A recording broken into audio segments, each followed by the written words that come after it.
This changes everything for the Mets. This is huge. Well, the New York Mets have won 7 baseball games in a row. They are 1.5 games ahead of the Phillies now for first place. The trade deadline is looming, and the Mets look to be operating from a position of strength. I am Adam Choit, your host for today here on Mets Digest, and before I dig in and all that, I just want to give you guys a quick heads up to please subscribe, because as you can see, nearly 68% of you guys watching these videos are not subscribed, so please take a quick second to do that. It is definitely appreciated for sure. Thank you, thank you. Let's get into it. What a win. Team win. The bottom of the lineup doing so much damage. Gregory Soto with a clean inning in his Mets debut. Diaz got into trouble in the ninth, but danced out of it with a couple of Ks. Senga survived Matt Chapman's big day for the Giants. What a great win. What a great sweep. The Mets have won 7 in a row. They are on fire right now. I want to dig into some of what happened in last night's game as the Mets look to approach as they look towards this trade deadline, July 31st at the end of the month. Let's recap some of last night's win and dig into some of the details. The Mets won 5-3. Jose Butto got the win. Randy Rodriguez, you can see for the Giants, gave up a couple of home runs. As he's a pitcher who rarely gives up home runs. He had given up 1 home run heading into last night's game, and he gave up 2, of course, to Mauricio, and of course the game winner to Soto, which came later. The Mets have matched their season high with 7 straight victories. They're riding high into the trade deadline week. 62-44, 7-game winning streak with a 95-win pace. This Mets team may just look to win 100 games this year. Let's see if that happens. And here are some game notes from James Shiano. Always good with the game notes. Grown man sweeps 7 in a row. Ronny Mauricio put the team on your back. He went 4 for 4, of course. Crazy to get these glimpses of his potential. Alvarez with another great game. Soto home run was sick. Mega clutch. Senga was good, but has been a bit wild. He was not perfect, but he battled. All the Mets pitchers battle. That's what you want to see. Gregory Soto looked great, of course, in his debut. Here is the box score from last night's game. As you can see, most of the damage coming from the bottom of the line. But of course, the Soto game-winning home run notwithstanding.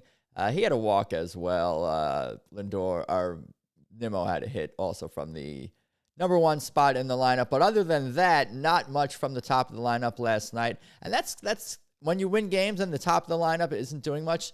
That is what I consider a team win, because it takes all 25. It takes the bottom of the lineup. It takes clutch hits from up and down the lineup to get these tough victories, to get these important victories heading towards the trade line and heading down the home stretch of this season.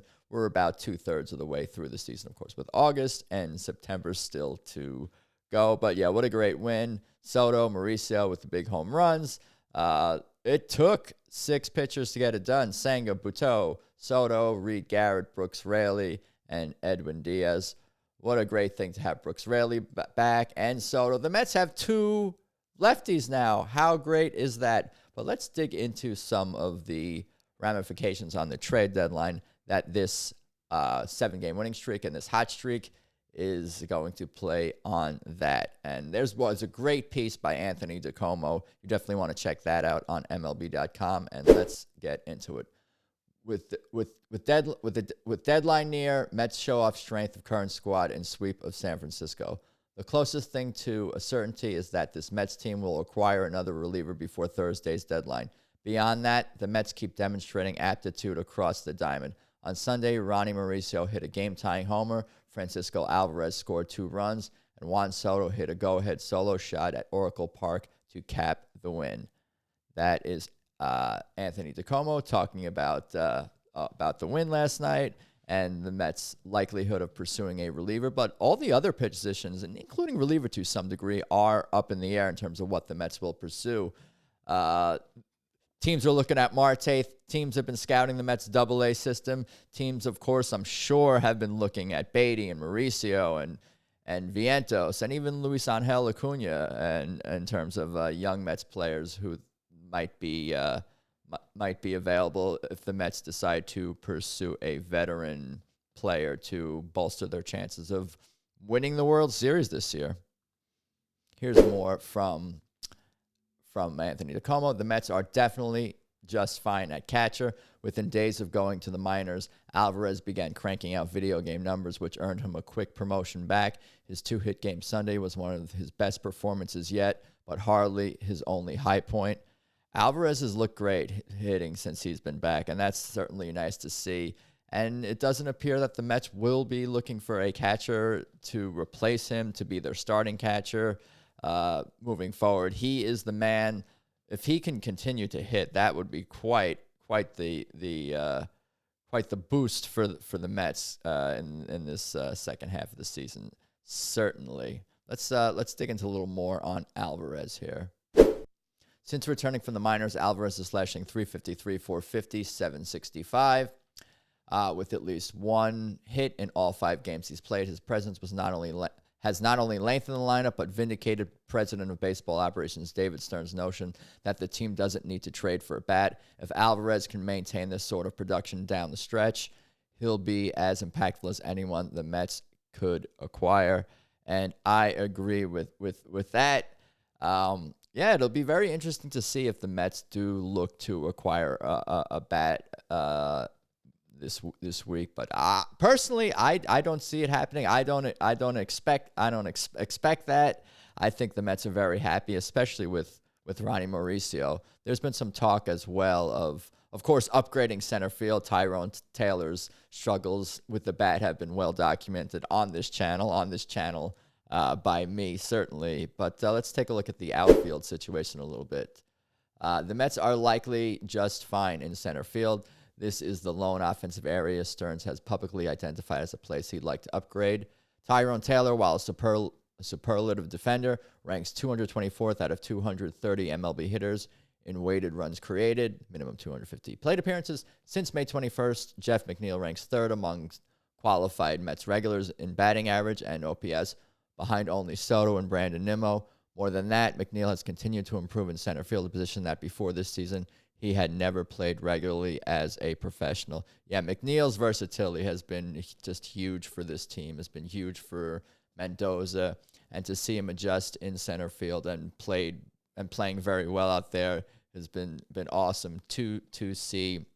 Sometimes I get a little nervous that Mendoza might be pulling McNeil too early in games. Nervous that a Tyrone Taylor at bat could occur in a important situation in the game with McNeil out of the game. That makes me a little bit worried that he may be going to defensive replacements too early in games. But that aside, McNeil's versatility has just been huge for this team. But I wanted to dive into Ronny Mauricio and talk maybe more a little about the bottom of the lineup and the impact on that, because that's something that the rest of the league is definitely going to fear. If the Mets just 1 through 9 in the lineup just become this dangerous team. Right now, everyone in the bottom of the lineup, well, at least who started last night, Vientos, I have to check Vientos, but everyone else's OPS is above 700. Not that that's an amazing mark. We'll get into, per se, but we'll get into Mauricio's statistics this year, because after his 4 for 4 last night, he's just he's been killing it. We have those guys down. This is a comment from manager Carlos Mendoza after last night's game per SNY on Twitter X.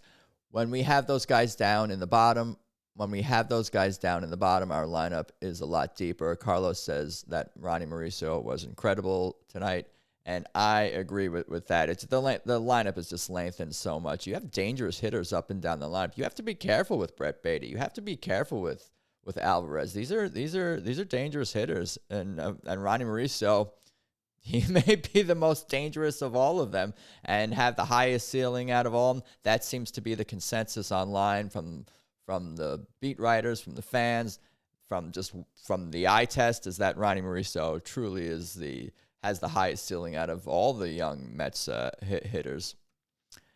Here's some details from last night. Ronny is Mets memorized. Twitter X. Ronny Mauricio is 4 for 4 tonight. The first 4-hit game of his career. The exit velocity is 95.2, 101.8, 104.7. That was a home run, and 99 miles per hour. That was a double. He has his OPS up to 761. What is this man's ceiling? What is his what is he capable of? Is he a 800 OPS guy? Is he going to be a 900 OPS guy? most likely somewhere in between 800 and 900 OPS is where he will land moving forward in his career. But that is excellent, and I think Mets fans would be very happy to see that certainly come out of Mauricio's career. Just super exciting. Looking forward to watching him play for the Mets. And the internet definitely, the Mets internet, Mets Twitter definitely does not want Mauricio to be traded. That has been made firm and clear, and it is highly doubtful that David Stearns would move Mauricio. It would take quite a haul on the other side. It would take the Mets landing a star to part with Ronny Mauricio. Here are Mauricio's stats, his full numbers in his career, of course, missing 2024. But, yeah, as you can see, he's improved since, obviously, when you don't have that many at-bats, your numbers can jump quite a bit after a 4-for-4 night. But this is what you really want to see, 761 OPS and just growing and improving. He's just staying back on pitches better, on the off-speed stuff. He was even out in front of that home run, I think, a little bit, but managed to keep it fair, willing it fair down the right field line as it splashed into McCovey Cove. But yeah, Mauricio is he's going to be a force moving forward for this team, and I just can't wait to watch him play. And I anticipate him appearing in the starting lineup almost every day moving forward, to be honest with you. Of course, being a switch hitter gives him that much more versatility for the Mets. This is Casey from Twitter X. I'd move Vientos. I would even move Beatty for the right package, but I am not moving Ronny Mauricio. The ceiling on him is way too high. I tend to agree with that, certainly, but it's interesting because we would have said the same thing about Vientos last year. Ronny Mauricio is last year's Vientos. What the Mets need and what we need as fans is to see Vientos being last year's Vientos too, because you would have said that last year, that there's no way the Mets should trade Vientos, but this year you're trading Vientos. Is there no chance that he will bounce back from his struggles this season so far? We shall see on that. But I tend to agree with Casey that of Beatty, Mauricio, and Vientos is the most likely to be moved. He is struggling the most right now, despite even him coming out of the doldrums a little bit the last couple of weeks. These are tough calls. These are the right calls to make, and it's good to see that the Mets are operating from a position of strength heading into the trade deadline with the 7-game winning streak, with the bottom of the lineup pitching or hitting well, with the starting pitching starting to become healthy, with Brooks Raley back in the pen and Soto, the lefty reliever, on the roster now. The Mets are really gaining strength at the right time, and baseball this year is just very, very wide open in terms of who can win the World Series. There is no dominant team. They're all bunched up together. There's 9-10 teams, all hovering around less than a 600 winning percentage. So it's very wide open, and man, I hope this is the year for this team. This seems like there's a great chance that a chance that the Mets that this could be the year for the New York Mets to go all the way. Yeah,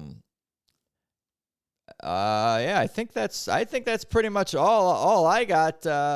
All I got for you guys for today. But what do you think about Mauricio? What's his ceiling? How good can he be? Who should the Mets trade at the deadline? Who are you willing to part with? Can Vientos bounce back? How upset are you going to be if the Mets trade Vientos for a rental and then he goes on to become a star for another team, because he's shown that, he's flashed that in him. But yeah, I'm just so excited to see what Ronny Mauricio can do moving forward. But let me know what you think in the comments. Like, share, subscribe. Again, comment below. Let me know what you think about this team moving forward, this 7-game winning streak, and let's go Mets.